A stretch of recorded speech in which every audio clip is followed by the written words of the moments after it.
call the meeting to order. Please stand and join us in the Pledge of Allegiance.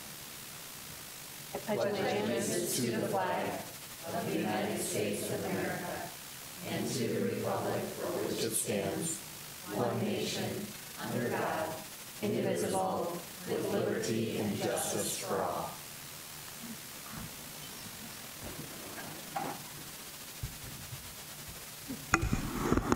Put that over here. There we go. Can I get an approval of the minutes of the meeting held on October 9th, please? So move. Second. Any discussion? Now, all those in favor signify by saying aye. Aye. Aye. Opposed, same sign. Any persons wishing to address the board, Bev? Nope. Thank you. Can I get an approval of the agenda, please? So moved. Second. Any discussion? Seeing none, all those in favor signify by saying aye. Aye. Aye. Opposed, same sign. Okay, good news report. Deanne. Good evening. I was planning to have something special for you this evening, but after 35 minutes of working with technology, I'm going to have you use your imagination for a little bit. For this evening's Good News Report, we wanted to bring you a live picture from the CTE Academy, where they are hosting an open house and career fair, which started at 4 o'clock this afternoon and goes until 7 p.m. this evening. And we worked with our media arts program teacher and also our district cable access. And today at noon, it was working just fine. Right now, I'm getting the dialing and nothing is coming in. So unfortunately, we're not going to be able to bring you that picture. But my thought was, in creating the Good News Report and showing you this, is because there are literally hundreds of people out there right now who are checking out the CTE Academy in terms of what it can offer for academics, but also checking out vendors and a variety of businesses in our community that are looking for students to get into their trade or into their line of work, and encouraging them to participate through the classes at CTE and then also consider a career. So the students are doing tours of our facility out there. They are seeing industry-grade lab equipment that we have available, and they're having some exciting chats with the adults who are leading those classes. Our welding department is having a raffle of some student-constructed fire pits. So if you need a fire pit, might be a great way to get one. Our flight simulators and drones from the aviation program are on display. We also are doing tours of the homes that are being constructed by our Carpentry 1 and 2 students in partnership with Habitat for Humanity and, of course, the city of Sioux Falls. Our biomedical students, as well as our AP biology students, are learning or getting their hands dirty and showing other kids what they can do in those programs as well. Also, appetizers are being served, so if nothing else, the food should entice you to go out. And we invite our public as well. Anyone who may be watching and wonders what goes on out of the CTE Academy tonight would be a great opportunity to do that and see workforce development in action, essentially. This, again, the event runs until 7 o'clock. It's at the Career and Technical Education Academy. The address for that is 4700 West Career Circle. And from I-29, you go west on Madison Avenue and north on Terry Avenue. It is located just south of Southeast Technical Institute campus. So we encourage folks, although we can't entice you with that live video, we had the teacher, Nathan Hoffman, as well as Jeff Little from our media equipment specialist, working on this, and I can assure you today at noon it was working. So, but nonetheless, lots of students, lots of opportunities, and a good connection for our community to see those programs in action. Great. Thanks, Deanne. Thank you. Actually, I haven't been out there in a while, so I have to go out, not tonight, but another time. Hors d'oeuvres. What? Hors d'oeuvres. We know where Todd's going afterwards. All right, thank you very much. Any conflicts of interest? Seeing none. Can I get an approval of the consent agenda, please? So move. Second. Any discussion? All those in favor signify by saying aye. Aye. Aye. Opposed, same sign. All right, can I get we've got supplemental consent agenda claims to Sanford, items A1 through 3. Can I get a motion, please? So moved. Second. All right, all those in favor signify by saying aye. Aye. Opposed, same sign. All right, on to the reports of the superintendent. Okay, well, our first report tonight,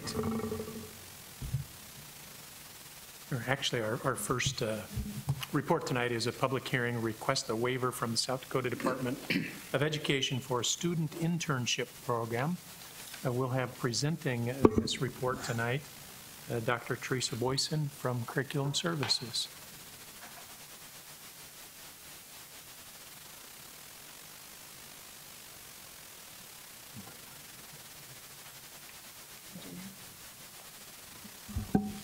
Good evening. Tonight, the purpose of this report is to hold a public hearing seeking approval to submit a waiver through the South Dakota Department of Education to allow students to replace up to 2 high school credits for a successful completion of an internship experience. The Sioux Falls District is applying for a waiver from the South Dakota Department of Education for high school students to replace up to 2 credits towards graduation requirements with an internship apprenticeship experience. Throughout that experience, students will have opportunities to develop soft skills that are critical to employers and spend time with employers in the field of their interest. The internship apprenticeship experience will prepare them for post-secondary technical training, work, and citizenship to make a significant difference in their school experience. The Sioux Falls District believes every student deserves a course of study that allows him or her to learn in deep, meaningful ways. The internship apprenticeship program will match students' interests and aptitudes to provide an authentic educational experience. If the state of South Dakota grants the district's request for the waiver to replace high school credits with an internship apprenticeship experience, it would be effective through July 1st, 2023. Questions? Any questions? All right. Nope. Okay. I just think this is wonderful that we're looking at adding this additional ability for students to receive credit and something that might help them further where they're going to go in their lives. And thank you for putting the work in, the team for doing this for our school students. Collaborative effort with lots of people and excitement from the students at being able to go out into the field of their interest in the community. So now we look for the community to uplift our students and support them in that adventure. Okay. I would acknowledge the public hearing for the high school students to replace graduation requirements with an internship apprenticeship experience and direct administration to pursue the waiver from the Department of Ed. I think now we open this up to any public comments for the hearing portion of this report.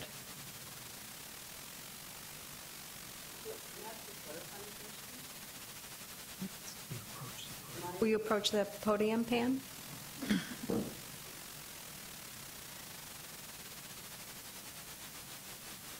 I'll never learn to shut my mouth. My clarifying question is, will they be able to replace any 2 courses? Yes, the waiver, it's an open waiver, so they can replace any course of study that they so choose. Up to 2 credits. Okay. Any other comments? All right, so we've closed the hearing. We are closing the hearing, and I don't know that we actually need to vote, do we? We just closed the hearing? Okay. All right, thank you, Teresa, for the report. Appreciate it. Thanks.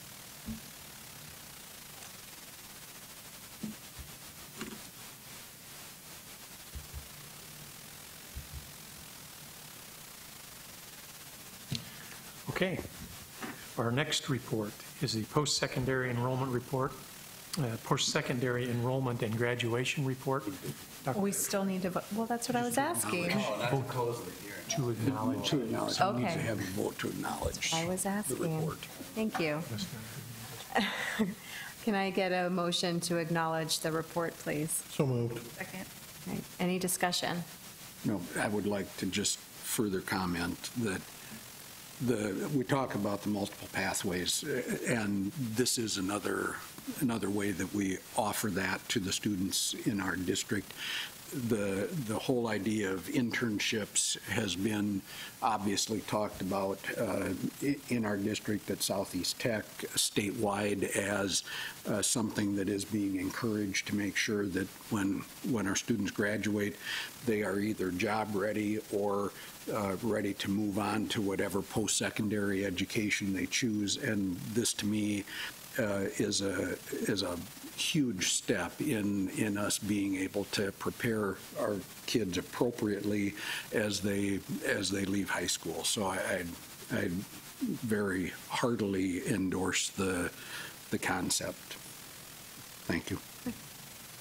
All right. We have a motion and a second. Can I get, all those in favor signify by saying aye, please. Aye. Opposed, same sign? Okay. Okay, now, our next report will be the Post-Secondary Records of Enrollment and Graduation Report, also brought to you by Dr. Boyson. Good evening. Our post-secondary enrollment and graduation report is the district priority area student outcomes, where we look at providing rigorous, effective, and engaging curriculum and instruction for all students to emphasize growth and reduce the achievement gap, with a special focus on all the areas with literacy, time on task, differentiated instruction, multiple pathways, equitable access, college readiness, and holding all schools to high expectations. We turn to the Bureau of Labor and Statistics to find our results, and then from the National Clearinghouse also. But the Bureau of Labor and Statistics projects by 2022, 65% of all jobs will require post-secondary education. The fastest growing fields will be the science, technology, engineering, and math, healthcare professions, healthcare support, community service, and these occupations require high levels of post-secondary education. Employers will be looking for cognitive skills such as active listening, ability to communicate, and critical thinking. Most jobs securing a high school education will not be enough for quality employment. Applicants will need to have some form of post-secondary bachelor's degree or beyond, associate's degree, certificate, or certification in the field of their study. This first chart here shows checkpoints along the way. 1973, 91 million students with that graduated went on to post-secondary. It shows the less than high school degree at 32%, all the way up to the master's degree at 7% or better. And we fast forward to 2020, where there'll be 164 students going on to post-secondary, with 12% with less than a high school degree and 11% or more needing a master's or better. So the students distributed across all those areas, it shows that there's an increase of that level, that need for a level of education from 1973 to 2020. And we get this post-secondary enrollment records. It's important that we continue to look at those, and we obtain those from the National Student Clearinghouse, which enables districts to access the largest provider of electronic student records exchange, with representation of more than 3,600 post-secondary institutions, enrolling 98% of all students in public and private institutions. Participating in this, however, is up to the student, whether or not they want to allow their information to be posted. So while we recognize these numbers are out here, that students do have the right to have their data blocked and not participate. So for the information that we have are of our students that choose to participate. This next chart shows the top 10 universities in the state of South Dakota and around the region that participate, with SDSU at almost 1,500 students, to School and Mines of 135, so and everything in between there. And then chart C shows the percent of 2016 district graduates enrolled in post-secondary institution the fall immediately following. So that's at 57% of those students. Looking at the 8-year trend from 2009 to 2016, the percent of district graduates with initial enrollment have remained steady over the past 3 years at 57%. And we have a slight increase in the students that enrolled in that 2-year program last year, up by 1%. Chart D illustrates district graduates that continue to pursue their post-secondary enrollments over time due to delayed entrance.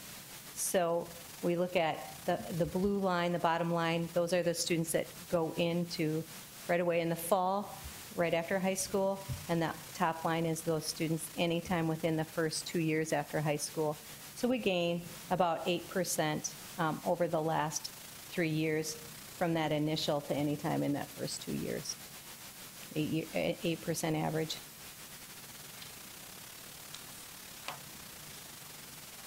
And Chart E shows a post-secondary enrollment and students' progression towards graduation. It gives us a good look over time at our students as they transition through the university experience and those that we continue to enroll. So in 2011, 2012, we had 66% of our students new to that college experience. The next year we gained an additional 6% of students that were new to college. The 2013, 2014, so 2 years later, we had 4%, so 1.5% returned that maybe had left after the first year, but it gained additional 2.5%. 2014, 15, 3% growth there. We had some students that left, but then it gained some new students, and then that last year, 2015, 2016, 3.7% gained students, returning students and gaining new students. So our district graduates continue to pursue enrollment in post-secondary institutions over time due to delay entrance. A 65% overall average at any time during the first 2 years after high school from 2011 to 2015. We recognize most jobs require applicants to have post-secondary education and training beyond high school. Employers will continue to look for cognitive skills such as active listening, ability to communicate, and critical thinking that make post-secondary education a necessary requirement. Therefore, we will continue to retrieve this data, analyze it, and report it to our constituents. Questions, comments? What would be the reason that they wouldn't be in the clearinghouse or the NSC records? If I choose, it just like in our district, if I don't want my child's information to be released out, or so as a student I choose not to release it to the clearinghouse, I can do that.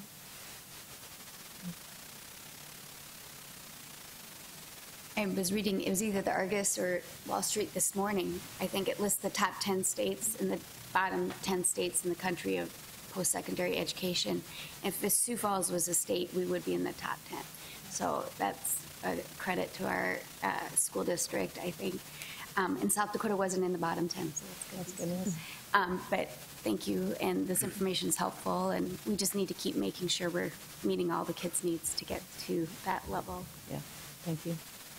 I think one of the things too, as you look at people delaying, sometimes people might graduate and then as they start in a new career, they find that their new employer offers a tuition reimbursement that maybe makes it able for them to go back and get that specified degree too. So I think that's encouraging, and hopefully there are more as we look at internships and relationships built with other companies within Sioux Falls. Hopefully there are more people that offer that so that they can retain a great employee but also train them at the same time. And I think it's it's a win-win type of a thing too. But I know there's lots of places in Sioux Falls that do that tuition reimbursement, which makes a huge difference to students too. Any other questions? Ask that you acknowledge the report. Can I get a motion and a second, please? So moved. Second. All right. Any further discussion? Seeing none. All those in favor signify by saying aye. Aye. Aye. Opposed, same sign. Okay. Our next report is an important report for a lot of reasons at this time of year. It's the 2017 Fall Enrollment Report, brought to us from Information and Technology Services and Michael Christofferson.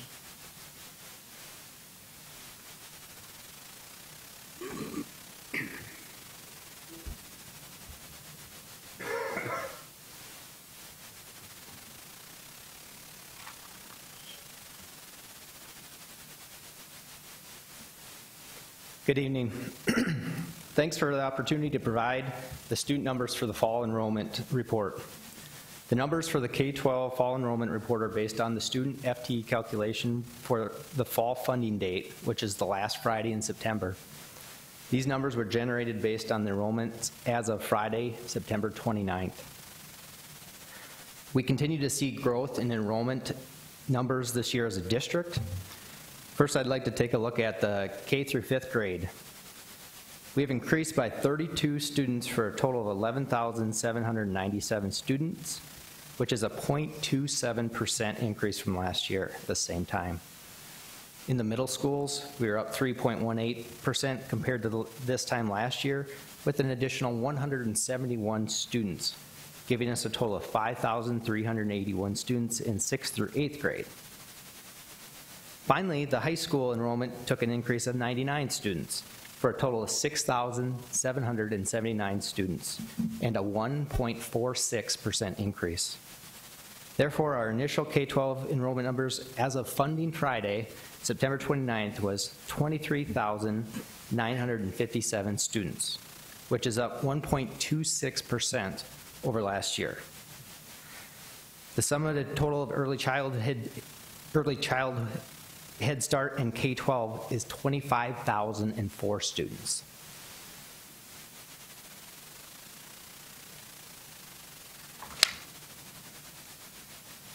Turning to the line graph here, the following line graph is a quick visual representation of just our initial K-12 total enrollment from the past 5 years. The percentage you see on the graph are based on an increased percentage over the previous year's numbers. As you can see, we continue steady growth as a district between 1% and 2%.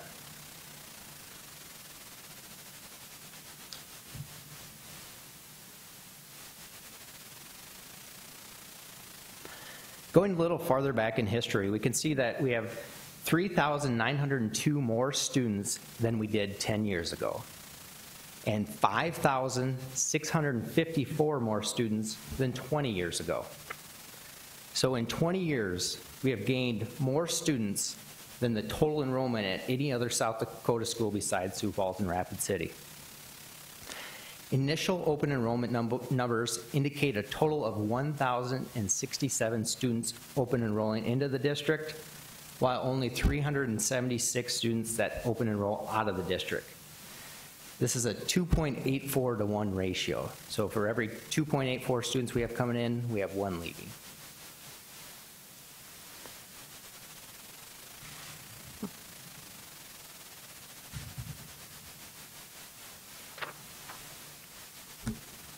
So I'm not going to try and steal Deanne's thunder because she's going to give you the demographics report here, but just briefly looking at ethnic diversity within the Sioux Falls School District.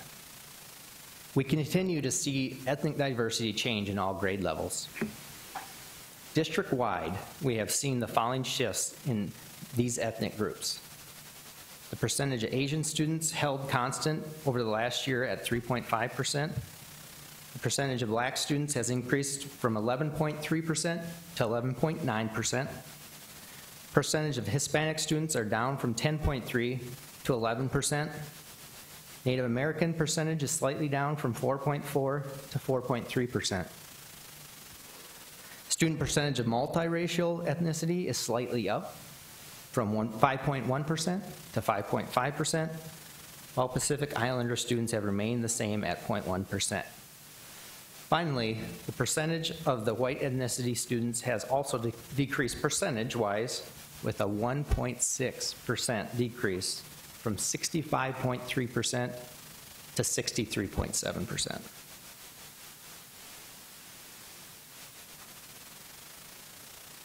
Taking a historical look at ethnicity in the Sioux Falls School District, we can compare back as far as 1991 and see the various changes that encompass our ethnicity diversity of the district. With these changes come great opportunities to understand perspectives of children from different backgrounds and learn to function in a multicultural, multi-ethnic environment. As Sioux Falls Public Schools becomes more diverse, we continue to strategically plan for the most effective ways of accomplishing our mission to educate and prepare each student to succeed in a changing world. I would ask the board to acknowledge the fall student enrollment report and welcome any questions that you may have. With the open enrollment, do we have further breakdowns like high school versus maybe specialized schools versus maybe students on special needs plans or what? Sure. Okay. Not at this time. Basically, the state, this is really initial data that the state's getting to us. But our hope is that we can actually break down and geographically map those students for you, but also break it down by grade level. Be awesome. Thank you Yeah. very much. The 376 students who open enroll out, does that just take into consideration the surrounding towns, or does that also include private schools in Sioux Falls? No, that would just be other schools around, not private Okay. schools. Okay. Just, yep. So if they're within our district boundaries and go to a private school, that's not in this number. Okay. Good question. Any other questions? Certainly a lot of growth, which I think as we continue our conversations about facilities planning, we continue to have numbers that show us year over year that we're not slowing down in our numbers of students. And so that makes those conversations more timely and more relevant, I think, as we, kind of ramp up to be more serious about those in the next couple of months. So it's nice to see the facts and the details and the numbers to have a good feeling about those decisions. Can I get a motion and a second to approve the K-12 fall enrollment report, please? So moved. Second. All right, any discussion? All right, great report, thank you. Thank you. All right, all those in favor signify by saying aye. Aye. Aye, opposed, same sign.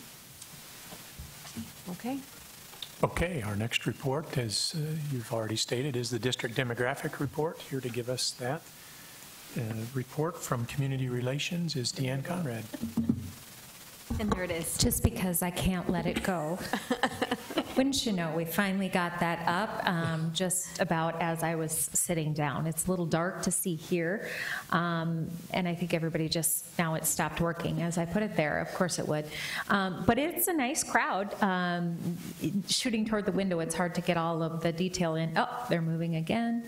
But it's a nice crowd of students and parents and community leaders as well. So we're proud of that. And if I take it off of here, it will start working again, I'm sure. You can just leave it there if you want. We can watch it while you give your report.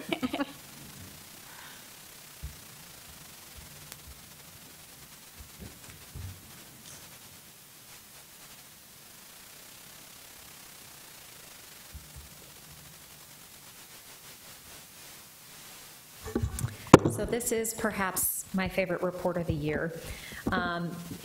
The district demographic report is really our story in the Sioux Falls School District. And I tell people often, if we're not telling our story, someone else is. So we might as well be the ones telling our story with the information that is accurate and as we see on a daily basis.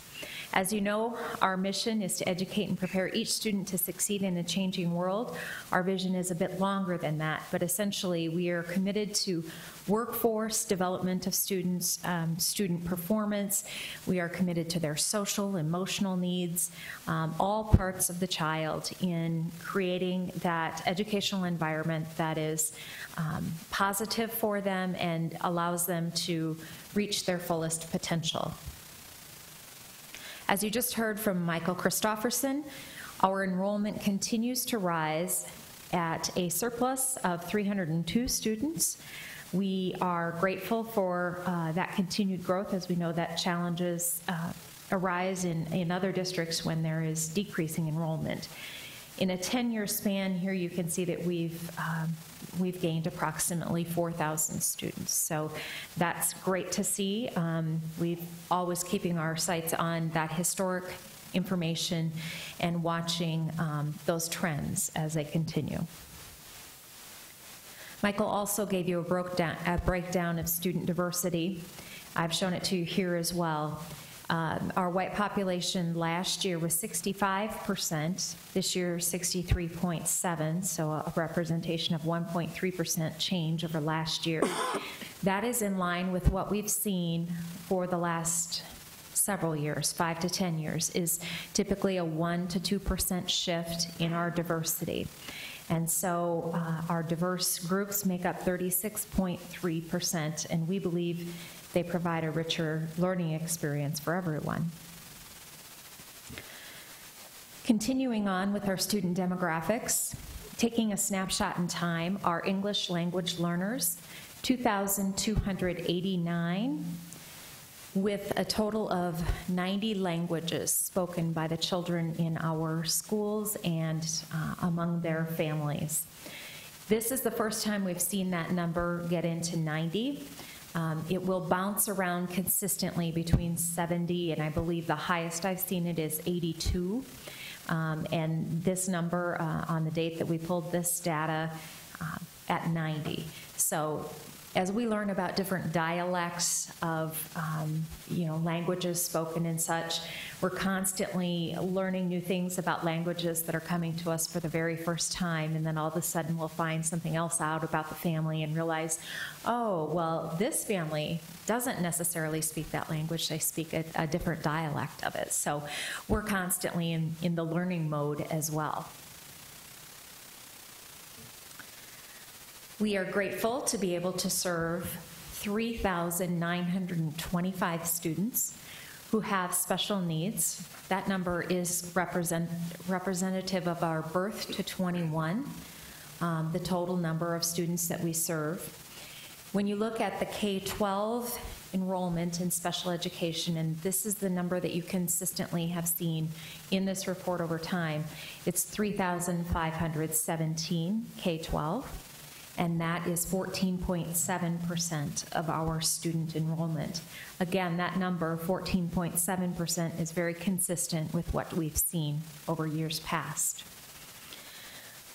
The special education population, if it were a school district by itself, it would be the 6th largest in South Dakota behind our own school district, Rapid City, Aberdeen, Harrisburg, Watertown, and then the population of Sioux Falls special education students.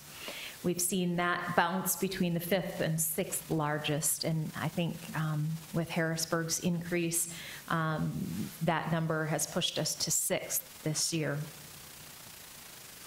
We have 1,705 students with 504 plans, and we continue to work with their needs and make sure that those needs are met. Our staff demographics.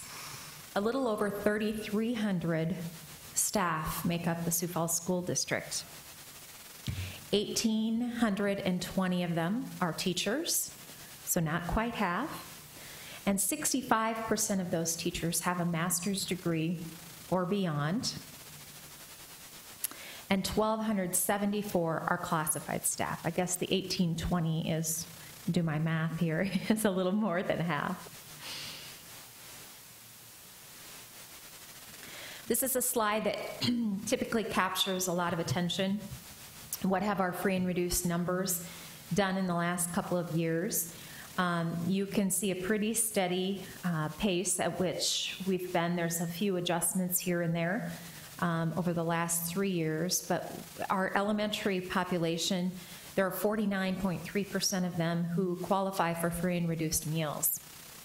We know that some families may or may not, for whatever reason, fill out the required paperwork, but we do know that 49.3% of them have filled that out. We believe that's a representation that is probably more likely to also represent the middle and high school numbers as well. But for whatever reason, open lunch at the high school or what have you, we may not have people filling out the required paperwork.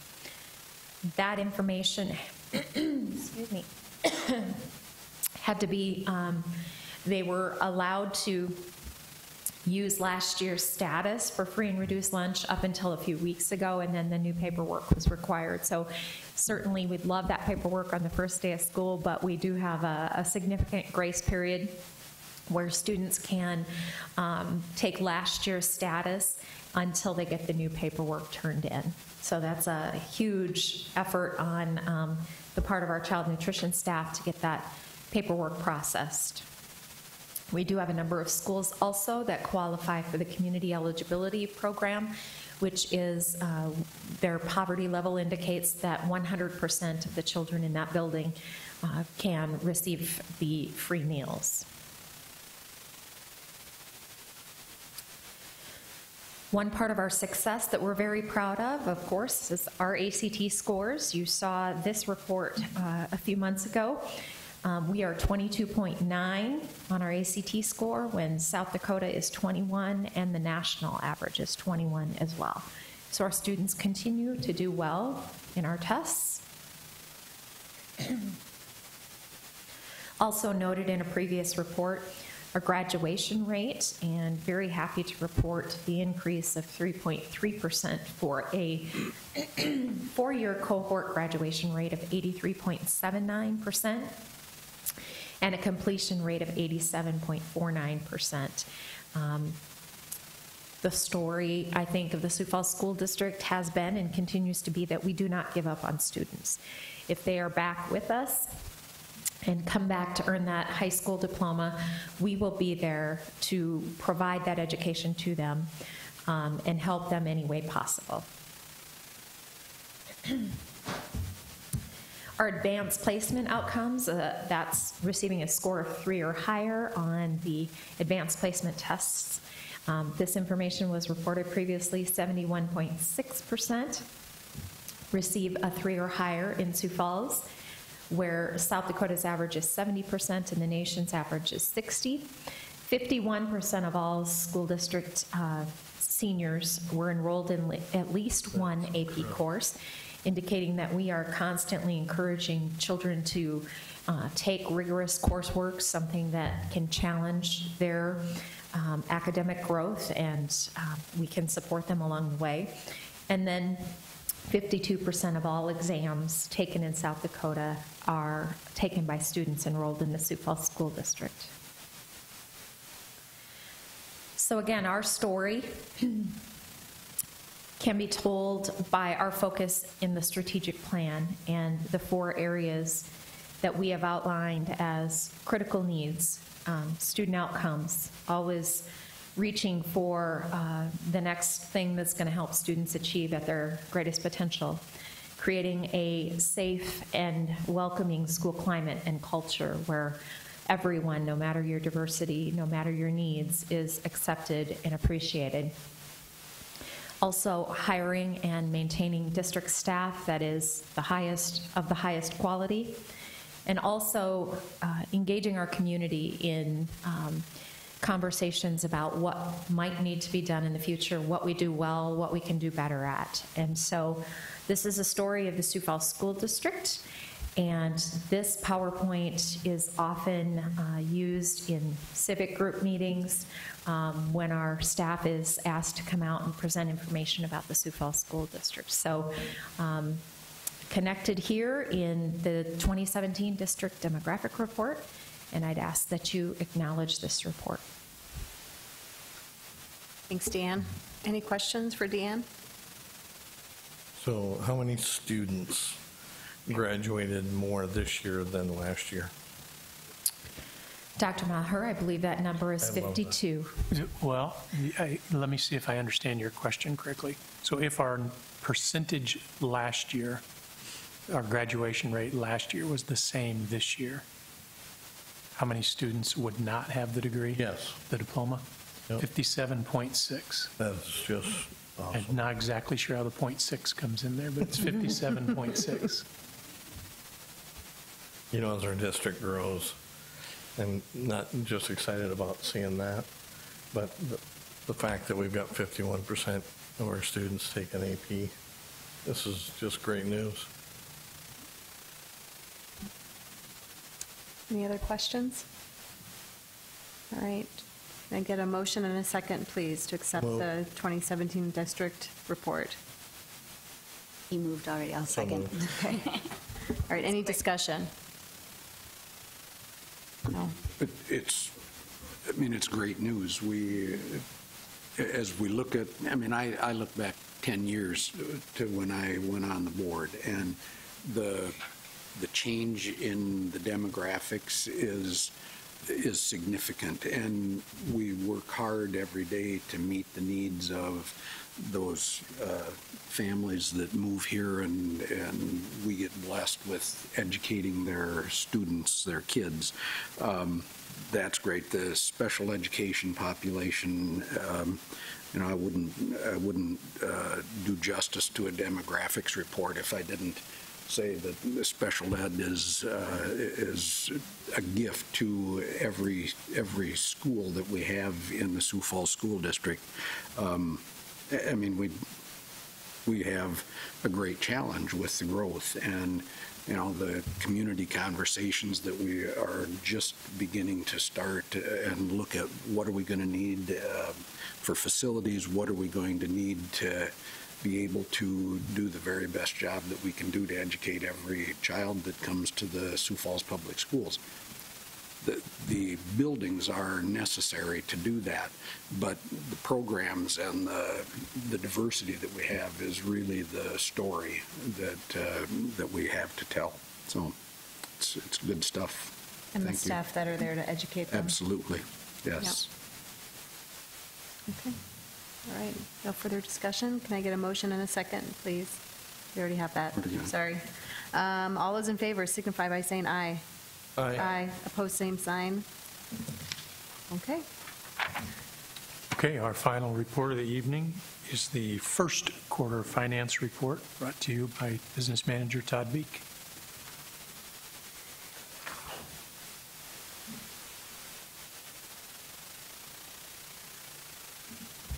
Thank you, Dr. Maher. We are, as of September, end of September, we're a fourth of the way through the school year, but as far as school budgeting goes, we're not very far at all. You can see in your materials, and I've just pulled up the general fund here, if you look at the revenue side, we've accounted for approximately 13.3% of our revenue through the first quarter. However, based on Mr. Christopherson's report, I can kind of narrow in on how we're going to turn out for the year, because state aid is over 85, state aid formula, which is, of course, property tax, combination of property taxes and state aid is, and when you throw in the opt-out, which we know what that is, that's cool, that's about 90% of our general fund revenues. And his funded number is 8 greater than what we had budgeted for. So you can add about $45,000 to our state aid figure up there, essentially. So on a 68, or on the I'd say on the revenue side, on a $163.5 million budget, 45,000 isn't a lot, but it's better than the opposite. So we're glad for that. On our expenditures, we're slightly more. I think we got 14.5. Yeah, 14.5% expended. We do not have the salary and benefits, and most of that, of course, is teacher salaries and benefits. That report is due to the state here at the end of October, so we'll have a much better look at how we think we're going to come in on expenditures when all that is completed, after you get through the hustle and bustle of the opening of the school district or the school year. So we will have a much better figure for that when we get back to you on the second quarter report at the end of January to report expenditures through December. On special ed, we're 12.8% revenue and 9.8% expenditures, I believe.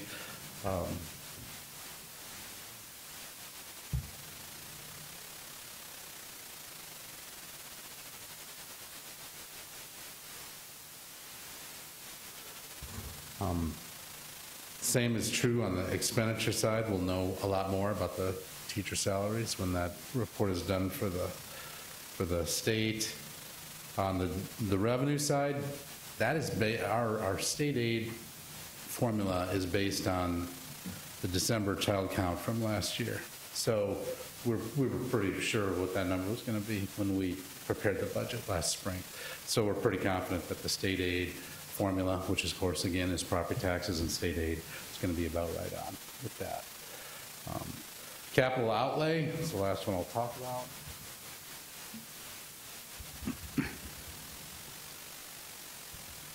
No state aid involved there, but 98% of the revenue budget is property taxes, and those were set by you at the end of September. So we know where we're at there. We're within 100,000. We're 100,000 to the good on that is where we're going to be. So again, on that one's a little weird. Very little bit of our revenue has come in yet. You can see that figure is 2.4%. But we know it's, because property taxes most of those are received by us in November and May. And there is no state aid involved. State aid comes in monthly. So there's no state aid involved there. So we've received very little of our revenue. Our expenditures, though, we do a lot of that in the summer. A lot of the Jeff Kreider's expenditures happen in the summer. They either happen in in July and August or in June. So he's about 50% spent. Technology expenditures, most of those happen over the summer so the computers can be in place when the student gets back. And then debt service, a lot of that is timed in July and January. So we're about halfway through on our expenditures. On our revenue, very little has come in, but we know it's coming in November and December. So with that, that's where we stand. I would just ask that you approve the first quarter financial report or acknowledge it. Thank you. Any questions for Todd? Seeing none, can I get a motion and a second, please? So move. Second. Any discussion? I'd say good work as always, Todd. It's nice to see we're on track. Thank you. Yeah. But the 49,000 is not a windfall, but I'm sure we can use it. Sure, we can figure out a way to spend that money. Or we will. All right. Seeing no other comments, can I, all those in favor signify by saying aye. Aye. Aye. Opposed, same sign. All right, now we move on to policy. We've got a second reading of the policy GCE, staff recruiting and employment.